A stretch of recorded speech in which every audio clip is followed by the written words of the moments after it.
Once upon a time, in a bustling city filled with towering skyscrapers and endless traffic, lived a man named Arthur. Arthur was a titan of industry, a man whose life was measured in stock prices, board meetings, and the ever-growing numbers in his bank account. He owned a magnificent penthouse, drove a luxury car, and wore suits tailored from the finest silk. Yet, he was always too busy for his wife, Clara, and their daughter, Lily. "Later, sweetheart," he would say to Lily when she asked him to read her a story. "Daddy has an important call.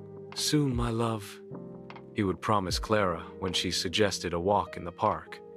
"I just need to finish this report." His family lived in the golden cage of his wealth, but the one thing they truly craved, his presence, was always out of reach. Arthur believed he was providing them with the best life possible, mistaking a life of luxury for a life of happiness.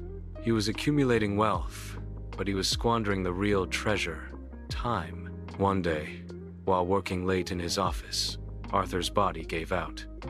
He collapsed, and the doctors later told him he had suffered a minor heart attack. The incident forced him to slow down and confront the fragile reality of his own mortality. Confined to his bed, he could no longer attend meetings or close deals. The world he had built continued to spin without him, but at home, something beautiful began to happen. Clara would sit by his side, telling him stories of her day. Lily would climb onto his bed, drawing pictures and showing him the little treasures she found in the garden. For the first time, Arthur saw the mischievous glint in Lily's eyes and the quiet strength in Clara's. They weren't distractions from his work.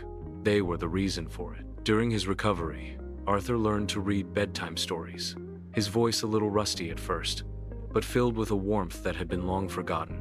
He took walks in the park, not to answer calls, but to hold his wife's hand and listen to the birds.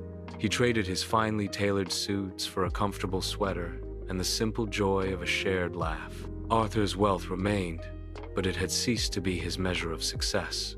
He had discovered that the most precious moments were not found in a profit margin, but in the quiet of an afternoon, in the warmth of a shared embrace, in the simple, priceless gift of his time. He finally understood that while money could buy a house, it couldn't buy a home.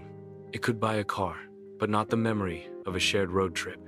It could buy a bed, but not the peace of mind to sleep in it.